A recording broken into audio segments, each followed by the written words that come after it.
اچھا، ہم اپنی گفتگو کو آگے بڑھائیں گے اور مجھے سید مظفر حسین رضوی صاحب نے بھی جوائن کیا ہے جو کہ معروف اسکالر ہیں، اس کے ساتھ ساتھ شعبہ درس و تدریس سے وابستہ ہیں۔ ہم آج بات کریں مواخات مدینہ کے اوپر۔ میں نے آپ سے پوچھا تھا کہ 1400 سال پہلے آخر ایسا کیا ہو گیا تھا کہ وہ قبائلی جو کہ اپنے اپنے قبیلے کے زوم میں سے ہی نہیں نکلتے تھے، انہوں نے سب رسمیں توڑ کر آپس میں ایک دوسرے کا ہاتھ ایسے تھاما کہ اپنی جائیدادیں، اپنا مال، اپنی جان، اپنے سب کچھ جو ہے وقف کرنے کے لیے تیار ہو گیا۔ اور آج کیا ایسا ہو گیا کہ ایک ماں کے اور ایک باپ کے جائے بھائی جو ہیں وہ آپس میں ایک دوسرے کا خون کرنے کے لیے تیار ہوتے ہیں کہ مجھے سارا حصہ ملنا چاہیے، مجھے زیادہ ترکہ ملنا چاہیے۔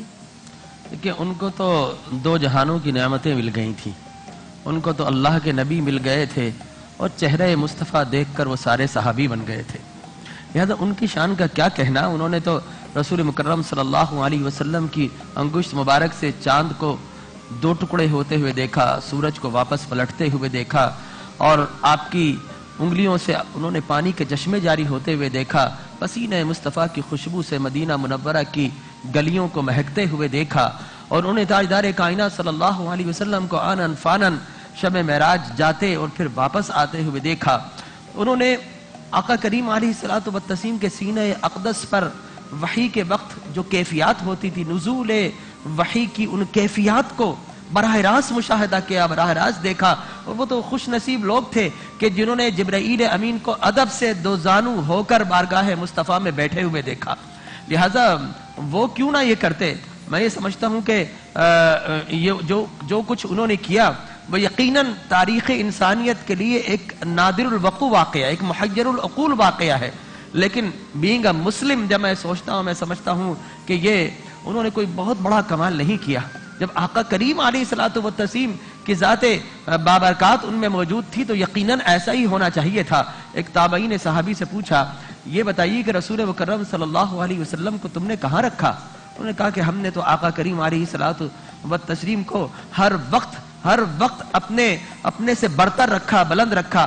تو تابعی کہتے ہیں کہ خدا کی قسم اگر ہم مصطفیٰ کو پاتے تو ہم زمین پر انہیں پیر ہی نہ رکھنے دیتے، ہم تو انہیں اپنے پلکوں پر بٹھا کے رکھتے۔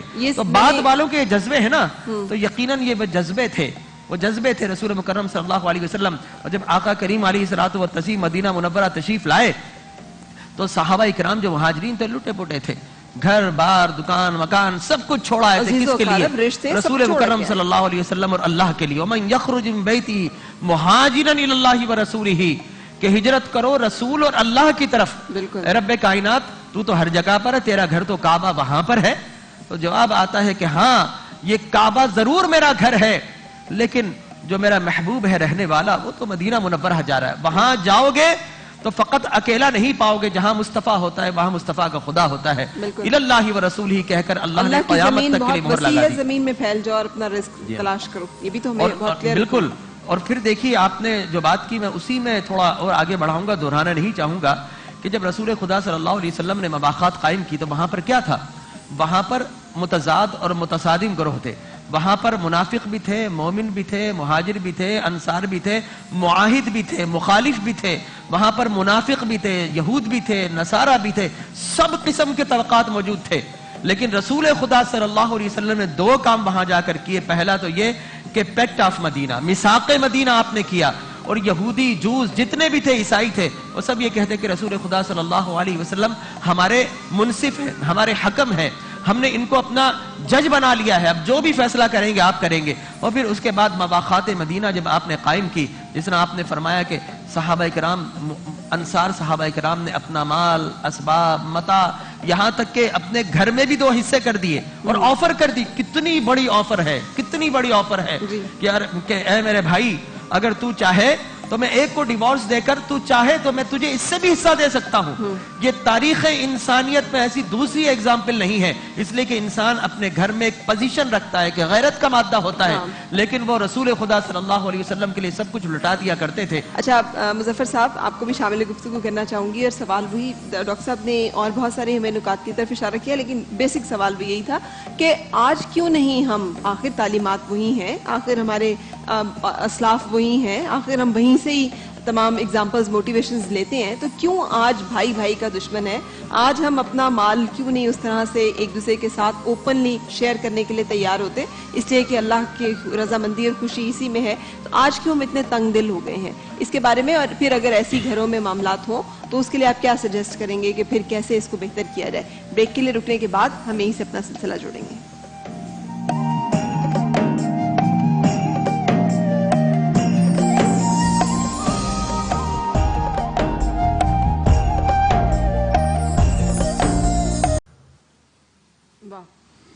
بہت شکریہ, تھینک یو سو مچ. سو یہ بڑا خوبصورت کلام اور بڑا خوبصورت اس کو طلعت حسین صاحب کی خاص طور پہ آواز ویسے ہی تاثر سے بڑی بھرپور ہے, اور جو ان کے جملے ہیں وہ تو اس سے بھی زیادہ ہے نا ڈاکٹر صاحب؟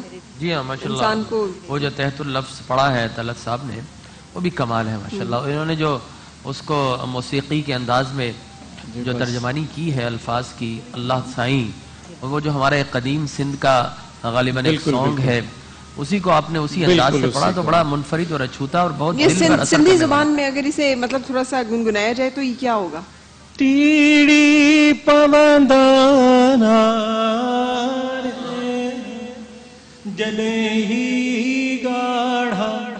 جڈیں ہی گاڑھا گلالوں میاں تڈیں ہی ملندا سی ہو تڈیں ہی ملندا سی. اچھا, میں اس میں اسپیشلی طلعت صاحب کا بڑا شکریہ ادا کرنا چاہوں گا. یہ اس میں جو تحت اللفظ ہیں میں نے کچھ اور لکھے تھے. اچھا, یہ جو پڑھ رہے ہیں وہ اتفاق بس کبھی ہو جاتا ہے, میں کوئی شاعر نہیں ہوں, لیکن طلعت صاحب نے جو نوک پلک سنواری وہ بہت حسین کام تھا. میں نے لکھا تھا کہ اچانک کسی روز جب فرشتہ اجل آئے گا لینے کو تجھے, تب تو کیا کرے گا؟ لیکن طلعت صاحب نے کہا کہ نہیں عارف, اس کو ایسے نہیں, اس کو یہ بلواؤ کہ اچانک کسی روز جب فرشتہ اجل آئے گا لینے کو تجھے, تب کیا کرے گا تو. صحیح. اچھا, یہ ایک عجیب سا احساس ہے ڈاکٹر صاحب. وہ تو طلعت صاحب تو تحت اللفظ کے بادشاہ ہیں. اچھا, لیکن جس احساس کی بات ہو رہی ہے بھی تو بڑا کمال احساس ہے نا. مجھے بھی بڑا ڈر لگا کرتا تھا ایک زمانے میں جب آپ لوگوں کو بتا سکتے تھے. آپ بھی تشریف لے آئیے, سحری آپ بھی ہمارے ساتھ کیجیے. سحری کی سنت مبارکہ جو ہے, ہاں جی, اس میں آپ کی بھی آ جائے گی. آپ اچھا, میں سمجھ رہا تھا کہ مجھے سب نے آئٹم میں لگا دیا اور سب کھانے پینے میں لگے. نہیں, ایسا نہیں ہے. اچھا, تو آئیں ادھر آ جائیں, وہ لے لیجیے آپ. اچھا, اب ڈاکٹر صاحب جب تک آپ کسی کو ڈر اپنا سنا سکتے نا, کبھی لگتا ہے ادھر سے کوئی گزرا ہے, کبھی لگتا ہے ادھر سے کوئی گزرا ہے, کبھی لگتا ہے کوئی آ نہ جائے. پھر ایک دن جب مجھے بہت زیادہ خوف ستا ہے نا, تو میں نے کہا یار آنے والے نے آنا تو ہے ہی. ایک دن اچانک اس نے آ کے کہنا ہے یا تو السلام علیکم چلے, اور ہو سکتا ہے وہ یہ بھی نہ کہے, وہ کہے چلو چلو چلو چلو, بہت ہو گیا.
قاری اسد اللہ صاحب، یہ قاری ہی اتنی خوش الحانی کے ساتھ اس کلام کو اس طرح سے پیش کر سکتا ہے، اس میں کوئی بہت شکریہ.